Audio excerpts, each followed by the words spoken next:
Experience tells us there are certain professions in which people are far more likely to encounter the unexplained than others, as the many accounts featured on our sister channel, Wartime Stories, clearly demonstrate. One such group is military personnel, but another, just as frequently, is the world of law enforcement, where officers across the globe have reported experiences that defy logic, reason, and training alike.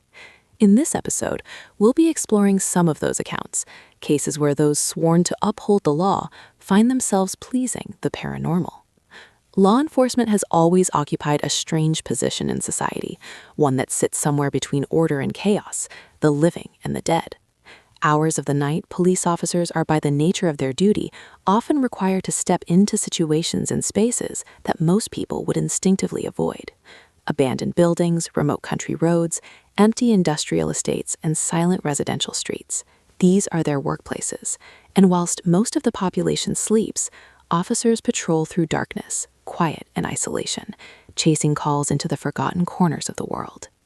Their role demands that they enter, without hesitation, the very environments that heighten human vulnerability. When a light flickers in an empty factory, when a noise is reported in a derelict home, when a figure is seen lingering by the roadside, at 3 a.m, it is the police who go to investigate. They do so not because they want to, but because duty dictates they must.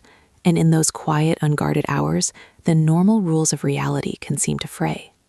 Anyone who has worked a night shift will tell you that the world feels different after midnight.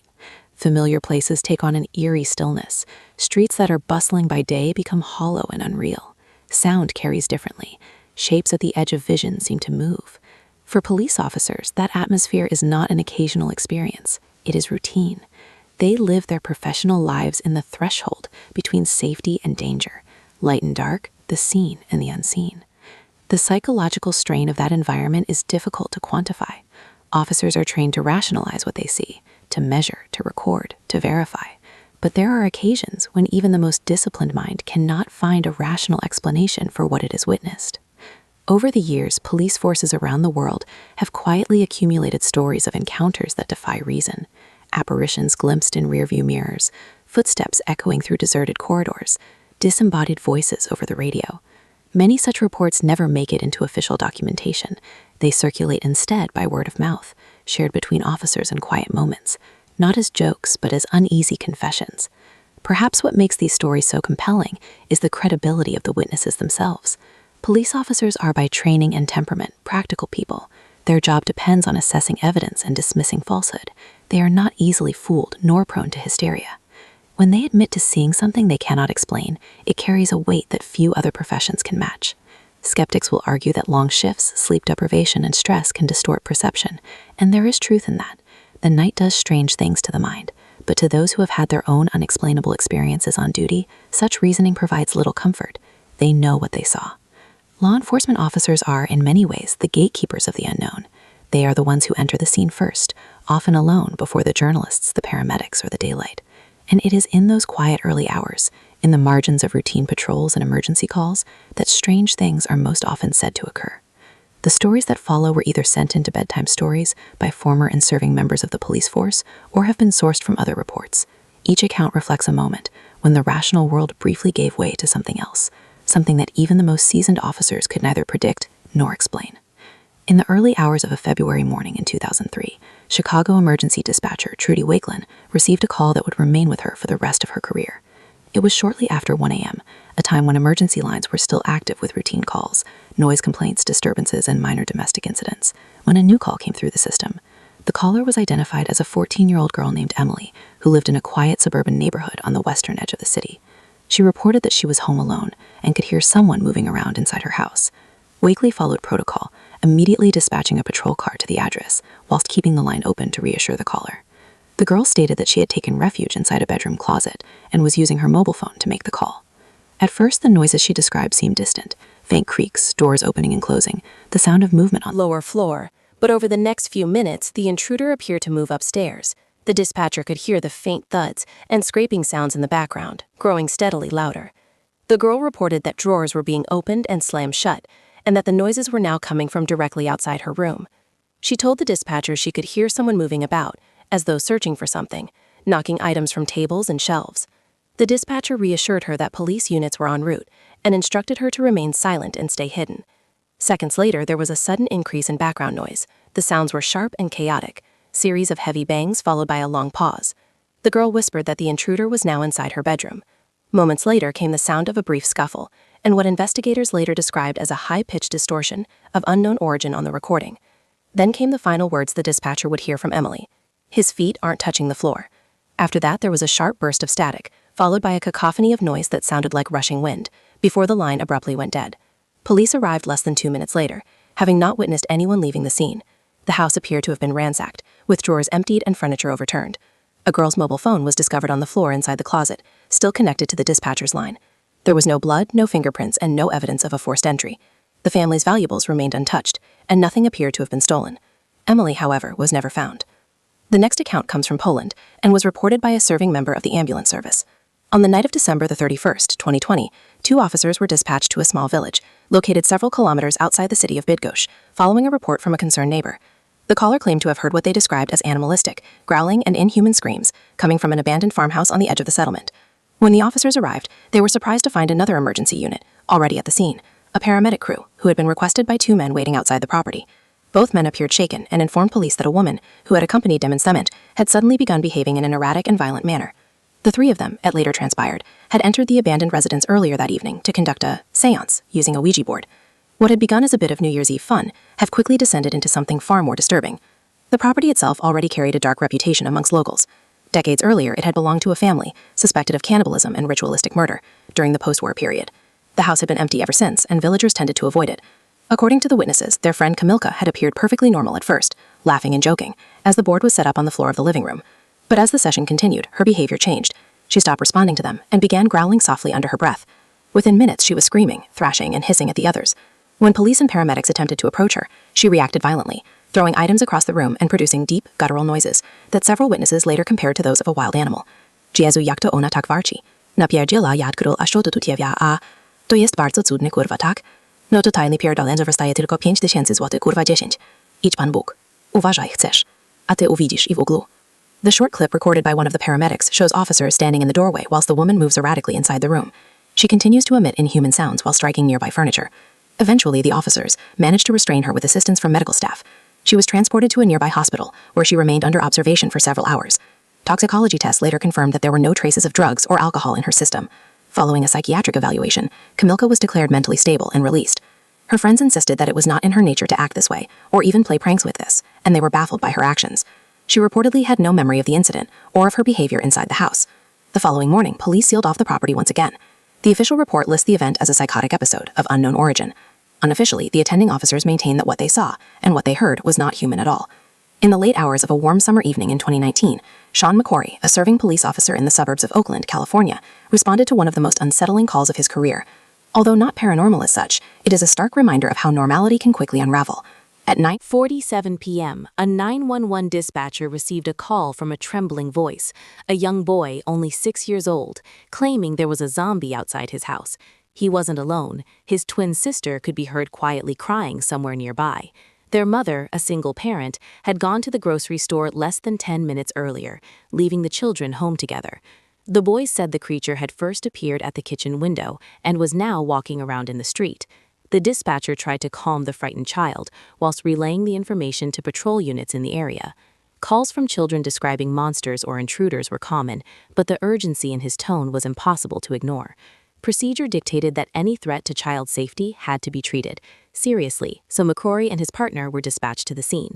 The address lay within a quiet residential cul-de-sac, rows of idyllic family homes set back from the road, the kind of neighborhood where nothing dramatic usually happened. As their cruiser turned the corner, the headlights swept across the asphalt. At first, the street looked empty. Then out of the darkness, a lone figure stumbled into view. It moved unsteadily, arms extended, head lolling from side to side.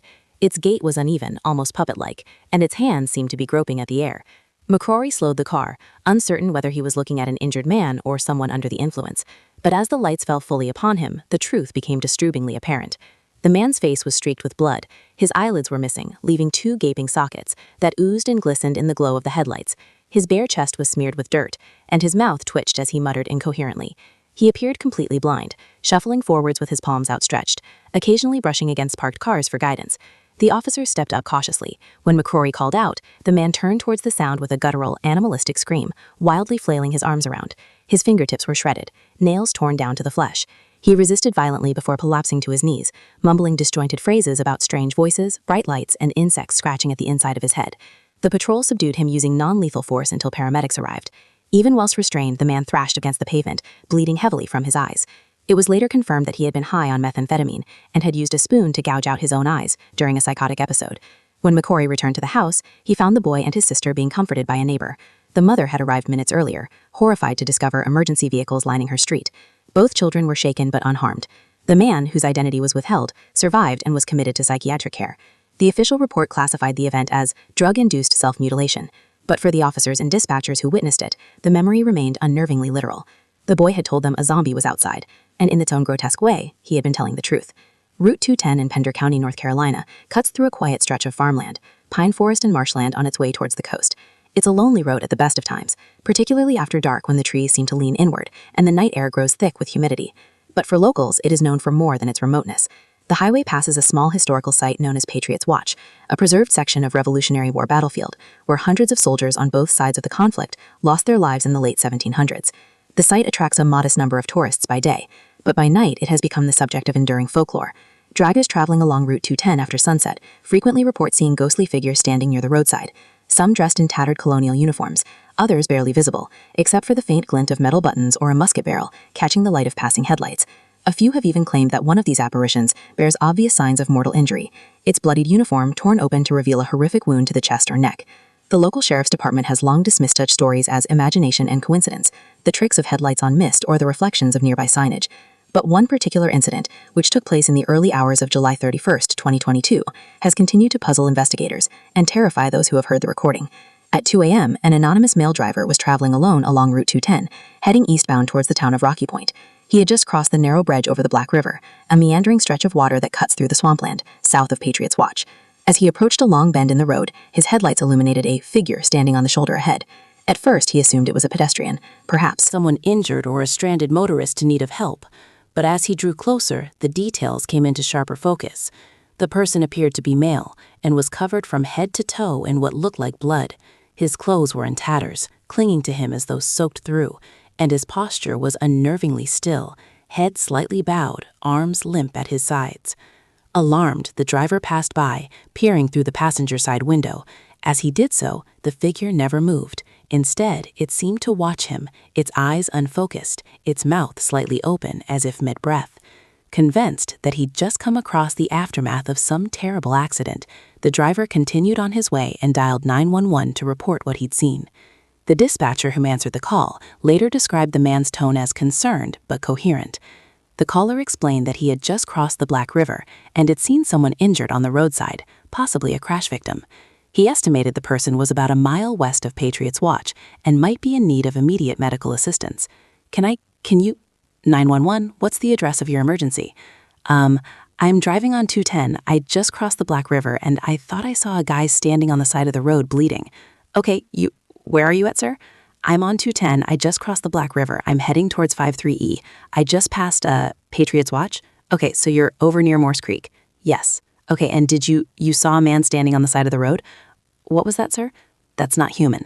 That's not human. Sir, are you okay, sir? There's something in the bed of my truck. Okay, what's in the road? No, it's not in the road. It's in my truck, in the bed. There's something in the bed of your truck. Yes, ma'am. I just turned on my bed light for my truck and there's something in my bed. Okay, sir, when you say something, what do you mean? I just knocked it off of the bed of my truck and went over my roof. Okay, what was it? According to the subsequent investigation, deputies arrived on scene roughly 20 minutes afterwards. They found no trace of an injured person, only skid marks along the shoulder and fragments of broken glass scattered on the tarmac. The driver was later located at a fuel station several miles away, visibly shaken. He told officers that shortly after making the call, something had leapt from the roadside directly into the open bed of his pickup truck. At first, he assumed it was an animal, perhaps a deer or a coyote, but when he looked in the rearview mirror, he realized whatever it was had stood upright. He described it as spindly, with long limbs and pale, almost luminous skin. Its face, he said, looked almost blank, like a person who had stretched a sheet of white elastic over their face. It was hairless, featureless, except for shallow impressions where the eyes and mouth should have been. The driver claimed that as he watched in disbelief, the thing pressed its face against the rear window of the cab, peering in at him with a strange, deliberate curiosity. When it realized he could see it, it began pounding on the roof with alarming force, the sound echoing through the cabin. Panicked, he accelerated to over 60 miles per hour, hoping the airflow would knock it loose. When that didn't work, he slammed on his brakes. The sudden deceleration threw the figure forwards into the road. He saw it land in the pool of his headlights, a blur of limbs and white skin, before it scrambled upright and bolted towards the tree line, vanishing into the darkness of the forest. Deputies who examined the truck found several dents along the roof and tailgate, consistent with heavy impacts, but no trace of blood, hair, or prints of any kind. The caller refused to have his name released publicly, but he told investigators that he had no history of drug use, mental illness, or sleep deprivation, and insisted that what he had seen was real. In the weeks that followed, a handful of other motorists claimed to experience similar sightings along the same stretch of Route 210, pale shapes moving at the roadside, or the sensation of something running alongside their vehicles before vanishing. None, however, have been verified. The official report filed by the Pender County Sheriff's Office lists the event as a disturbance call unfounded. Some commentators believe it to be the restless spirit of a Revolutionary War soldier, mutilated in battle and condemned to wonder at the root of his death.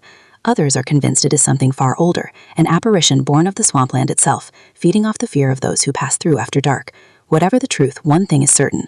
On July 31, 2022, a man driving through rural North Carolina placed a terrified call to emergency services, claiming that something inhuman had entered his truck, and whatever that something was, no one has ever found it. Of all the accounts featured in this episode, each carries its own set of unanswered questions and inevitably a number of possible explanations. Some cases lend themselves easily to logic, whilst others resist it entirely. The first, A